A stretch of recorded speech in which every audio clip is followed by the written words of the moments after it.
جی 14 مئی 2025 ہے اور آج دن ہے بدھ کا۔ آج کی تازہ ترین بڑی خبروں سے اس ویلاگ کا آغاز کرنے جا رہے ہیں۔ ناظرین کرام، اسرائیل کے غزہ پر حملے جاری ہیں۔ تازہ ترین اطلاعات کے مطابق اسرائیل نے غزہ کے خان یونس علاقے میں واقع یورپین ہاسپٹل پر حملہ کیا ہے۔ اسرائیل دعویٰ کر رہا ہے کہ جس جگہ ہم نے حملہ کیا ہے اس ہسپتال کے نیچے زیر زمین کوئی بنکر تھا جہاں پر حماس کا کمپاؤنڈ تھا اور ہم نے اسے نشانہ بنایا ہے۔ اسرائیل کے دعوے کے مطابق وہاں پر جو غزہ میں حماس کے سابق لیڈر تھے جن کا نام یحییٰ السنوار تھا، ان کے بھائی محمد السنوار موجود تھے اور ہم نے انہیں نشانہ بنایا ہے۔ اسرائیلی اخبارات میں اسرائیلی میڈیا، اسرائیلی فوج، اسرائیلی اخبارات اور اسرائیلی میڈیا میں اسرائیلی فوج کے بیانات نشر ہوئے ہیں جن میں کلیم کیا گیا ہے، دعویٰ کیا گیا ہے کہ غزہ میں یحییٰ السنوار کے بھائی محمد السنوار کو ہم نے جو خان یونس میں واقع ہاسپٹل تھا اس پر حملہ کر کے مار دیے ہے۔ دوسری طرف جو ہسپتال تھا اس پر حملے میں درجنوں جو مریض تھے وہ متاثر ہوئے ہیں، ان میں سے کئی لوگ مزید زخمی ہو گئے ہیں اور کئی لوگ مارے گئے ہیں۔ اسرائیل نے یہ حملہ کچھ ہی گھنٹوں کے بعد کیا ہے جب غزہ سے ایک امریکی اسرائیلی قیدی جو کہ فوجی تھا رہا ہوا تھا، جس کا نام الیگزینڈر ایدان تھا۔ یہ جو الیگزینڈر ایدان تھا یہ امریکی نیشنل تھا۔ امریکی صدر ٹرمپ نے خصوصی ڈیل کے ذریعے سے اسے رہا کروایا تھا اور غزہ میں اسرائیلی وزیر اعظم نیتن یاہو جنگ کو مزید تیز کرنے اور بڑھانے کا اعلان کر چکا ہے۔ چنانچہ ناظرین کرام، ٹرمپ جب سعودی عرب کے اندر موجود ہے اور عرب ملکوں کے دورے پر ہے، مشرق وسطیٰ کے دورے پر ہے، اور ٹرمپ کے مشرق وسطیٰ کے اس دورے سے توقعات وابستہ ہیں کہ غزہ کی جنگ بند ہو جائے گی اور فلسطین کا مسئلہ حل ہو جائے گا اور کوئی نہ کوئی نتیجہ نکلے گا۔ اب آج کا دن بڑا اہم ہے اس حوالے سے، کیونکہ آج امریکی صدر ٹرمپ کی خاص ملاقاتیں ہیں، آج سعودی عرب کے اندر بھی، اور اسی طرح سے قطر کا انہوں نے دورہ کرنا ہے اور یو اے ای کا دورہ کرنا ہے، وہاں بھی ان کی اسی طرح سے اہم میٹنگز ہونی ہیں۔ بہرحال اسرائیلی وزیر اعظم نے جو حملہ کیا ہے، جو حملے سے پہلے ہوئے ہیں، اس سے اسرائیل کے جو ہاسٹیجز غزہ میں ہیں، یرغمالی ہیں، ان کی زندگیاں خطرے میں ہیں۔ ابھی تک اس حوالے سے کوئی غزہ کے اندرونی ذرائع سے تصدیق نہیں ہوئی ہے کہ اسرائیل کے اس حملے میں واقعی محمد السنوار جو کہ غزہ میں حماس کے لیڈر تھے وہ مارے گئے ہیں یا نہیں مارے گئے، لیکن اسرائیل بہرحال یہ کلیم کر چکا ہے۔ اب صورتحال یہ ہے کہ اسرائیل اپنی کارروائیاں اور حملے غزہ کے اندر تیز کر رہا ہے اور ان کو بڑھا رہا ہے۔ دوسری طرف غزہ کی جنگ بندی کے حوالے سے دوحہ قطر کے اندر مذاکرات شروع ہو چکے ہیں۔ میرے سامنے اس وقت بھی تازہ ترین اطلاعات ہیں کہ اسرائیل کا ایک وفد ڈیلیگیشن اس وقت بھی قطر کے اندر دوحہ میں موجود ہے اور امریکی صدر ٹرمپ نے بھی دوحہ قطر کا دورہ کرنا ہے، اور امریکی صدر ٹرمپ کے جو نمائندہ خصوصی برائے مشرق وسطیٰ ہیں جن کا نام سٹیو وٹکوف ہے، وہ بھی دوحہ قطر کے اندر موجود ہیں، اور انہوں نے اپنی تازہ سٹیٹمنٹ میں بات کہی تھی کہ وقت آ گیا ہے کہ غزہ کی جنگ بندی اور اسرائیلی ہاسٹیجز کو رہا کروانے کے لیے ایک بہترین قسم کی ڈیل کی جائے اور ایک لانگ ٹرم ڈیل ہو جنگ بندی کی۔ اب اگلے 24 سے 48 گھنٹے بڑے اہم ہیں، لیکن حیران کن طور پر جس وقت مذاکرات ہو رہے تھے عین اس وقت اسرائیل کا حملہ ہوتا ہے اور اس حملے کے اندر خان یونس میں ایک اسرائیلی غزہ کے ایک ہاسپٹل کو نشانہ بنایا جاتا ہے۔ اب یہ بھی اطلاع چل رہی ہیں کہ حماس کا رابطہ ٹرمپ حکومت کے ساتھ ہوا ہے، اور اس سے پہلے میرے سامنے خبر موجود ہے اس وقت، جو ایکسیوس میڈیا جو امریکہ کا بڑا مشہور میڈیا ہے اس کے جو صحافی ہیں باراک ریوڈ ان کا نام ہے، انہوں نے ایک رپورٹ جاری کی ہے اور اس رپورٹ میں کہا ہے کہ سیکرٹ جو ٹاک تھے حماس اور امریکہ کے وہ شروع ہوئے تھے کچھ عرصہ پہلے، اور یہ دراصل جو حماس کا رابطہ امریکی صدر ٹرمپ حکومت سے ہوا، یہ درمیان میں ایک کوئی فلسطینی شخص ہے بڑا معروف جو ٹرمپ کا بڑا قریبی ہے، اس کے ریفرنس سے یہ رابطہ ہوا تھا، اور جس کی وجہ سے ایدان الیگزینڈر نامی جو امریکن اسرائیلی فوجی یرغمالی قیدی تھا وہ غزہ سے رہا ہوا ہے۔ اور اسرائیلی اخبارات میں عرب میڈیا کو کوٹ کر کے کہا گیا ہے کہ جو یاسر عرفات کی بیوی تھی، جو اس کی بیوہ ہے سوہا اس کا نام ہے،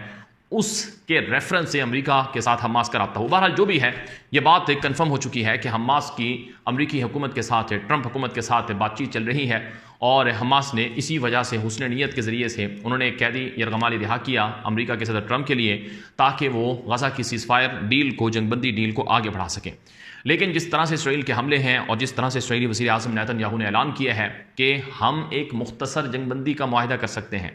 جس میں 10 اسرائیلی قیدیوں کو، یرغمالیوں کو رہائی مل جائے، اور زندہ 10 یرغمالیوں کو رہائی مل جائے، اور بدلے میں ہم 40 سے 45 دن کے لیے جنگ روک دیں گے اور غزہ میں امدادی سامان داخل ہونے دیں گے،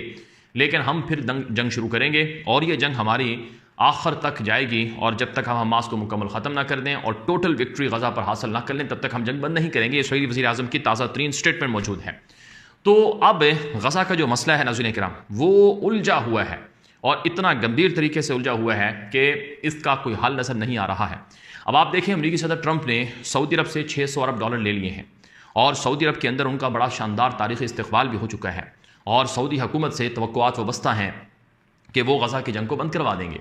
لیکن امریکی صدر ٹرمپ نے سعودی عرب کے اندر کھڑے ہو کر غزہ کی جنگ بندی کے حوالے سے کوئی سٹیٹمنٹ نہیں دی۔ ہاں، امریکی صدر ٹرمپ نے یہ ضرور کہا ہے کہ مجھے امید ہے اور میرا یہ خواب ہے کہ سعودی عرب ابراہیم اکارڈ کو، یعنی اتفاقیات ابراہیم کو جوائن کر لے، یعنی اسرائیل کو تسلیم کر لے، ریکگنائز کر لے، اور ان عرب ریاستوں کی طرح شامل ہو جائے اس معاہدے میں جنہوں نے اسرائیل کو تسلیم کیا ہے، اور اس سے مشرق وسطیٰ میں اور سعودی عرب کے لیے بڑا آگے بڑھنے کا موقع ہوگا۔ یہ امریکی صدر ٹرمپ نے سعودی عرب کی سرزمین پر کھڑے ہو کر یہ بات کہی ہے۔ تاہم امریکی صدر ٹرمپ سے جو آج فلسطینی صدر محمود عباس کی ملاقات ہے، اور دیگر جو عرب گلف نیشن کے حکام کی جو ملاقاتیں متوقع بتائی جا رہی ہیں، تو ممکنہ طور پر کوئی مزید چیزیں سامنے آئیں گی تو ہم آپ کو بتا دیں گے۔ لیکن بہرحال ناظرین کرام، اس وقت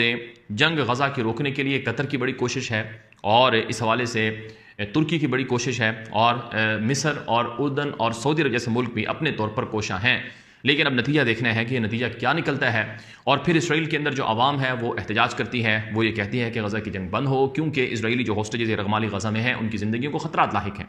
بہرحال میں آپ کے سامنے ایک اور بڑی خبر رکھوں گا، انتہائی اہم اور بڑی خبر یمن سے آئی ہے کہ یمن سے ایک مرتبہ پھر اسرائیل کے اوپر میزائل حملہ ہوا ہے۔ اگرچہ اسرائیل نے یہ میزائل مار گرایا ہے، اور اسرائیل کا دعویٰ ہے کہ ہم نے اسے انٹرسیپٹ کر لیا تھا، لیکن اسرائیل کا تل ابیب میں واقع جو بن گوریون ایئرپورٹ ہے اس پر فلائٹ آپریشن معطل ہو گیا،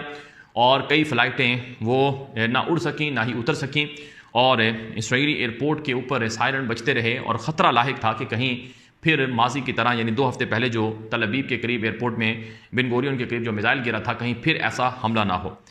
اس سے یہ بات واضح ہوتی ہے کہ یمن اور اسرائیل کے درمیان جنگ نہیں رکی ہے، اور اس سے یہ بات واضح ہوتی ہے کہ یمن کے ساتھ جو امریکی صدر ٹرمپ نے معاہدہ کیا تھا، وہ معاہدہ صرف امریکہ اور یمن کے درمیان ہے، اور اس معاہدے سے اسرائیل کو کوئی فرق نہیں پڑا ہے، یعنی اسرائیل پر پھر بھی حملے ہو رہے ہیں، اور اسرائیل کی طرف سے یمن پر پھر بھی حملے ہو رہے ہیں۔ تو یہ بات ایک بہت سنجیدہ خطرے کو واضح کر رہی ہے۔ میں آپ کے سامنے ایک اور اسی سے جڑی ہوئی خبر رکھوں گا۔ امریکی صدر ٹرمپ نے سعودی عرب کے اندر اپنی سپیچ میں یہ بات کہی ہے کہ یمنی حوثی ہمارے جہازوں پر حملہ کرتے تھے، ہم نے یمنی حوثیوں کے خلاف جنگ شروع کی، اور 1100 مقامات کو یمنی حوثیوں کے نشانہ بنایا، اور اس میں کوئی شک نہیں ہے کہ یمنی حوثی بڑے خطرناک لڑاکے ہیں، اور انہوں نے ہم پر بہت حملے کیے ہیں، اور وہ ہم سے پہلے وہ سعودی عرب پر بھی حملے کرتے تھے، اور ایران ان کو دراصل سپورٹ کرتا تھا، اور جو بائیڈن کی حکومت میں یمنی حوثیوں کے اوپر سے پابندیاں ختم کی گئی تھیں، جس کے بعد یمنی حوثی اور جری ہوئے اور انہوں نے طاقت اور قوت حاصل کر لی۔ لیکن اب جب کہ ہمارا معاہدہ ہے تو اب یمنی حوثی ہمارے جہازوں کو نہیں ماریں گے، اور ہم بھی ان پر حملہ نہیں کریں گے، اور اب ہمیں امید ہے کہ وہ آئندہ بحر احمر سے جو آزاد تجارت ہے اس کو نہیں روکیں گے۔ لیکن بہرحال ناظرین کرام، یمنی حوثیوں کی طرف سے اسرائیل پر جو حملے ہیں اس بات کی دلیل ہے کہ وہ اسرائیل پر حملے نہیں روک رہے ہیں، اور پھر اسرائیل کے بھی یمنی حوثیوں کے اوپر حملے جاری ہیں۔ چنانچہ دیکھا گیا ہے کہ پچھلے 2 دن پہلے یمنی حوثیوں کے خلاف اسرائیل کی طرف سے 3 ان کی جو پورٹس تھیں، بندرگاہیں تھیں، حدیدہ، راس عیسیٰ اور دیگر، ان پر حملے ہوئے تھے، اور اسرائیل کی طرف سے اعلان کیا گیا ہے کہ ہم یمن پر حملے جاری رکھیں گے یہاں تک کہ یمن کے حملے اسرائیل کے اوپر رک جائیں۔ جب تک کہ حملے نہیں رکیں گے تب تک ہماری کارروائیاں جاری رہیں گی۔ بہرحال ناظرین کرام، اس وقت بھی میرے سامنے ایک اور بڑی خبر ہے، میں آپ کے سامنے تازہ ترین ایک بہت بڑی خبر رکھنے لگا ہوں۔ خبر میرے سامنے موجود ہے کہ امریکی صدر ٹرمپ سے درخواست کی گئی ہے، میرے پاس رپورٹ ہے کہ 500 سے زائد اسرائیل کے جو سیکیورٹی سے وابستہ عناصر ہیں، جن میں زیادہ تر جو ریٹائر جو فوجی افسران ہیں، انہوں نے ٹرمپ حکومت سے درخواست کی ہے کہ جناب ٹرمپ صاحب، آپ ہی غزہ سے اسرائیلی ہوسٹیجز کو، یرغمالیوں کو رہا کروا سکتے ہیں، لہٰذا آپ غزہ سے اسرائیلی جو ہوسٹیجز ہیں ان کو رہا کروا دیں، کیونکہ ضروری ہے کہ وہ یہاں سے رہا ہو جائیں۔ تو اس حوالے سے جو تازہ ترین اطلاعات ہیں ان کے مطابق امریکی صدر ٹرمپ سے اسرائیل کے اندر سے ڈیمانڈ کی جا رہی ہیں کہ غزہ سے باقی ہوسٹیجز کو، یرغمالیوں کو رہائی دلوائی جائے، اور یہ کام امریکی صدر ٹرمپ کر سکتے ہیں۔ نیتن یاہو تو جنگ بند کرنے کو تیار ہی نہیں۔ اسی حوالے سے خبر ہے کہ hundreds of protesters release hostages begin march to US embassy in call for hostage release, کہ اس وقت جو اسرائیل کے اندر احتجاج ہے وہ دیکھا جا رہا ہے، جو امریکی ایمبیسی کے سامنے دیکھا گیا ہے کہ وہ باقی جو ہوسٹیجز ہیں ان کو رہا کروایا جائے اور ٹرمپ حکومت کر سکتی ہے، اس کی ڈیمانڈ کی جا رہی ہے۔ لیکن بہرحال جب تک غزہ کی جنگ بند نہیں ہوگی، سیز فائر ڈیل نہیں ہوگی، تو اسرائیلی ہوسٹیجز کی رہائی بھی خطرے میں پڑی ہوئی ہے۔ اب دیکھنا یہ ہے کہ امریکی صدر ٹرمپ نیتن یاہو سے یہ بات کیسے منواتے ہیں اور کس طرح سے وہ غزہ کی جنگ کو بند کرواتے ہیں۔ اگلے 24 سے 48 گھنٹے اس حوالے سے بڑے اہم بتائے جا رہے ہیں۔ جب تک کی تازہ معلومات تھیں، اپڈیٹس تھیں، ڈیولپمنٹ تھیں، اور تک پہنچائی گئی ہیں۔